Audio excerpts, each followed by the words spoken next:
Las mujeres han luchado por sus derechos durante siglos debido a nuestra estructura machista, y uno de los puntos fundamentales en nuestro país fue su acceso a la educación universitaria durante la Segunda República. Comenzamos por los antecedentes.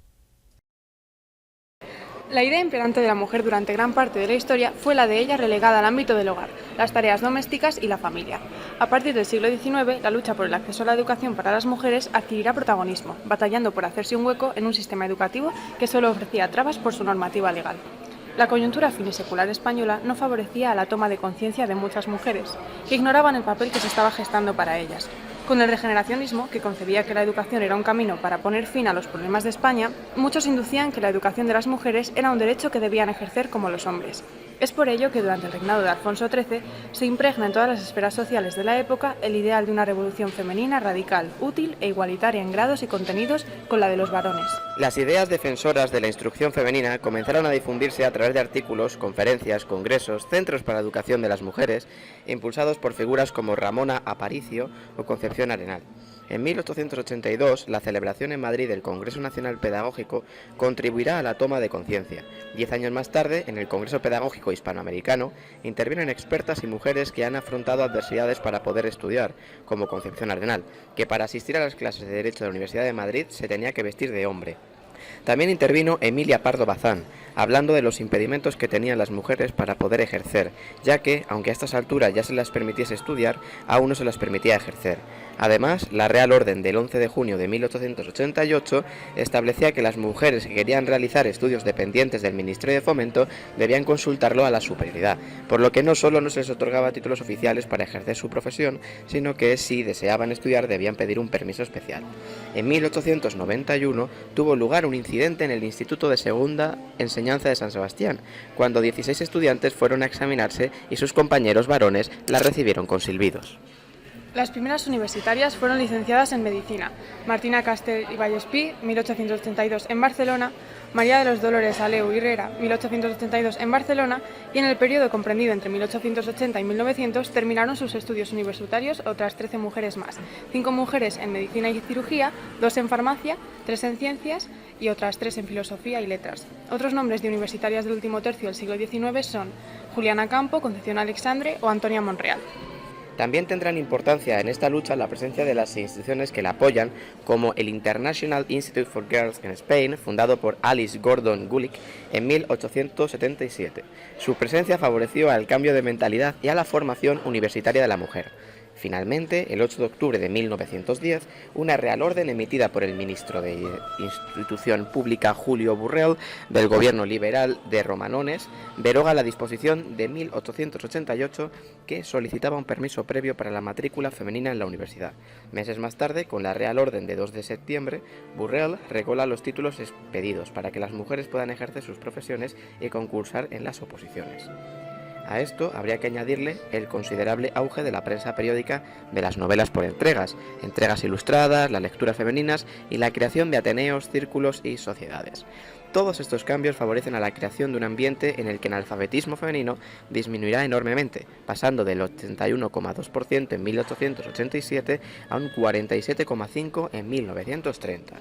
Algo que está estrechamente relacionado con las cifras de aquellas mujeres que sabían leer y escribir en España, pues esa cifra estaba en torno al 9% del total en 1860, con unas 72.000 mujeres hasta un 25% en 1900, con 2,4 millones de mujeres, las más de 6 millones en 1930.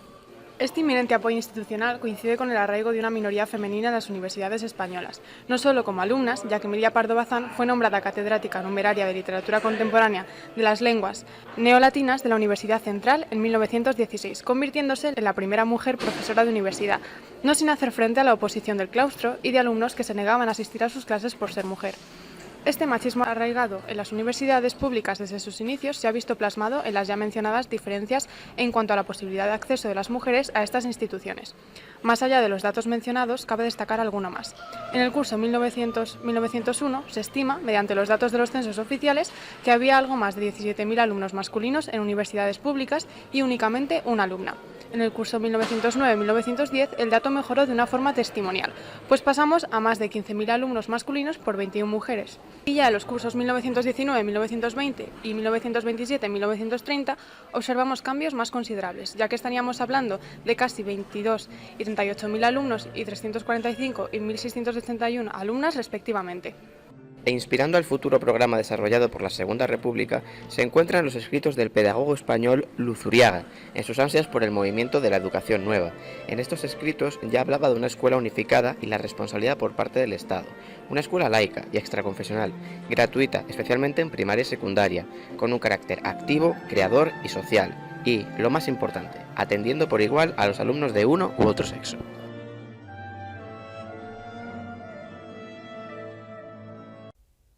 Vamos a ir al núcleo de nuestro documental, la situación durante la Segunda República Española, iniciada el 14 de abril de 1931.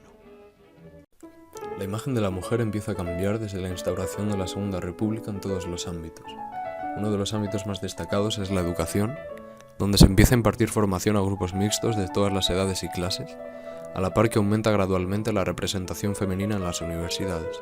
Fundaron instituciones, entre las que destacó la residencia de señoritas, en la que se ofrecía alojamiento y un ambiente académico a las estudiantes provenientes de otras provincias. Pero no solo cambió la imagen de la mujer. Con la nueva Constitución llegaron también cambios significativos para la educación. Estos cambios consistieron en el fomento de la formación de profesorado con el objetivo de que cada año hubiera 5.000 profesionales más en este ámbito. También se fomenta la educación en ámbitos rurales con proyectos como las misiones pedagógicas. Con respecto al laicismo, deja de ser obligatoria la enseñanza bajo los valores de la religión católica y el bilingüismo también es restablecido en las escuelas catalanas y la enseñanza se da exclusivamente en la lengua materna de cada uno, aunque los niños están obligados a aprender español a partir de los 8 años. También se unifica la escuela, es decir, que se imparte educación a toda la gente sin importar su sexo o clase social. Muchos de estos cambios no son adoptados por el gobierno radical cedista y el impacto se reduce a gran escala. Por ejemplo, en el año 1934 se crean un total de 2.575 plazas de maestro, mientras que entre 1932 y 1933 se generan 13.580 plazas. Cuando termina el periodo radical cedista tras las elecciones del 16 de febrero de 1936, el Frente Popular se compromete a impulsar la creación de escuelas de primera enseñanza e instituciones complementarias al ritmo de los primeros años de la República. Regresando al ámbito de la mujer en la educación, se fomenta la educación en mujeres gracias a las medidas mencionadas anteriormente. Es muy notable la diferencia entre el porcentaje de representación femenina entre las dos primeras décadas del siglo XX, siendo el 0,17%, y el porcentaje tras la instauración de la República, siendo el 8,8%. El fomento de la mujer en las aulas no solo llegó por parte del alumnado, sino que también hubo un gran aumento de las profesoras, como vemos en esta gráfica. El número de mujeres se duplicó desde la instauración de la Segunda República hasta 1933. Además de este incremento, debemos recordar que la Residencia de Señoritas, fundada en 1915, crece a un ritmo sorprendente durante la Segunda República, llegando a casi duplicar sus integrantes en pocos años. En la residencia no solo se ofrecía alojamiento, sino que se impartían clases de apoyo a los estudios de cada una, se practicaba deporte, se realizaban charlas, conferencias, veladas artístico-musicales y actividades culturales en general. Entre los participantes de estas conferencias están María de Maeztu, Rafael Alberti, José Ortega y Gasset y Federico García Lorca. De nuevo, con el año 1933 llega una etapa de retroceso que disminuye la cantidad de conferencias impartidas. No podemos no mencionar la relación entre la residencia de señoritas y la residencia de estudiantes. Ambas instituciones comparten valores similares, y aunque la de estudiantes tuvo más prestigio, la residencia de señoritas llegó a acoger a un mayor número de estudiantes. Además, estaba abierta a que cualquier mujer, siendo una estudiante, asistiera a sus actividades culturales. En conclusión, podemos decir que la primera etapa de la Segunda República representa una época de progreso a nivel de educación y a nivel social con respecto a la mujer. Con el gobierno radical cedista se paraliza este progreso, como podemos comprobar en la primera gráfica, en la que la progresión de representación femenina en la universidad deja de crecer de manera en la que lo hacía hasta entonces.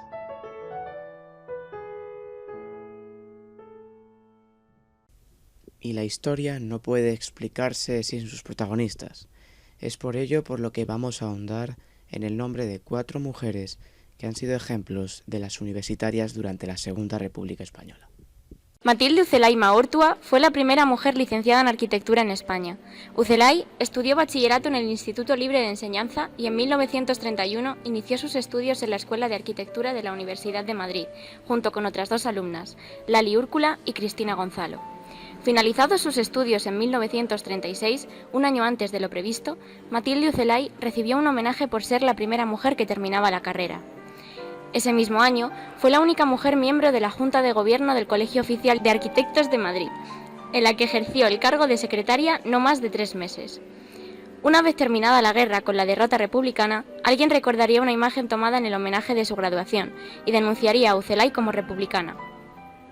Matilde sería finalmente depurada y condenada a la inhabilitación para ejercer cargos públicos de por vida y para ejercer su profesión durante 5 años. De tal manera que el título obtenido en 1936 no le fue expedido oficialmente hasta el año 1946. Su interés se centraba en las vanguardias y era seguidora de la arquitectura racionalista, corrientes que hasta ese momento habían sido espacios reservados a los hombres.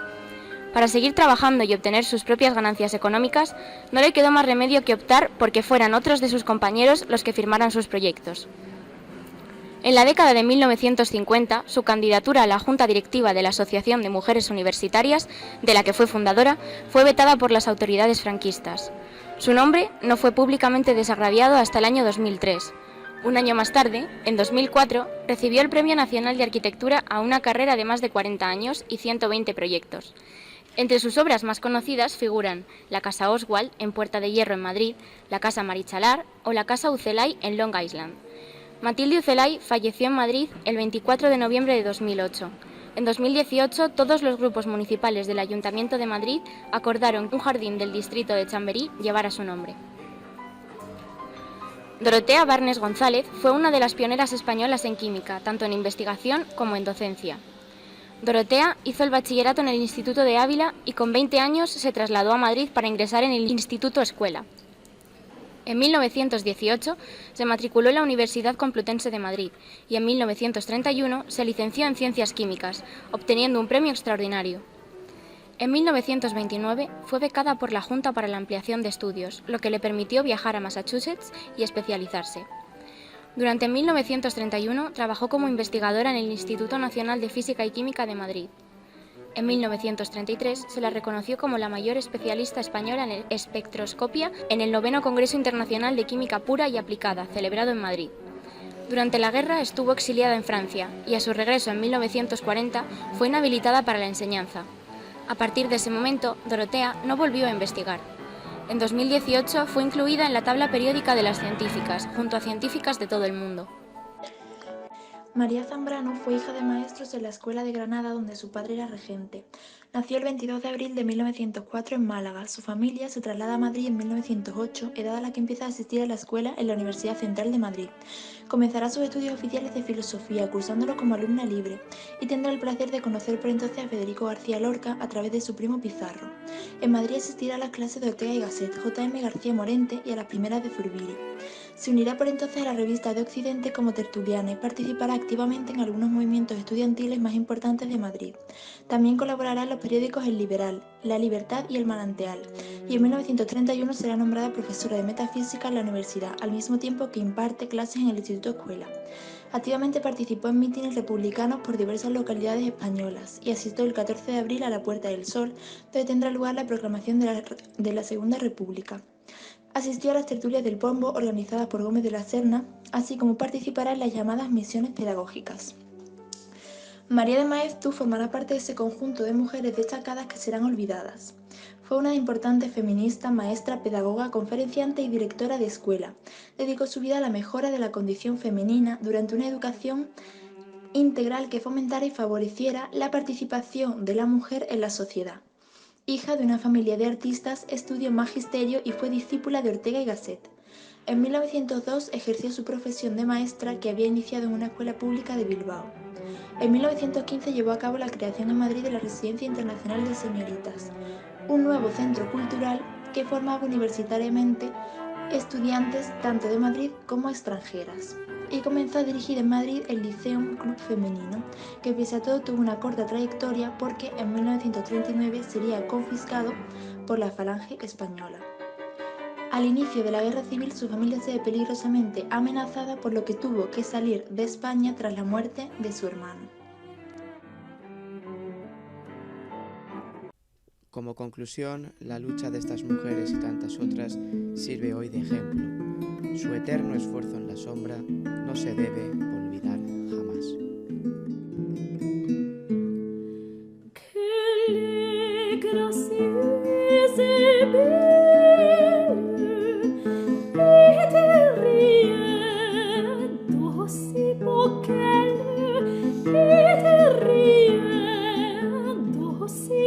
Okay.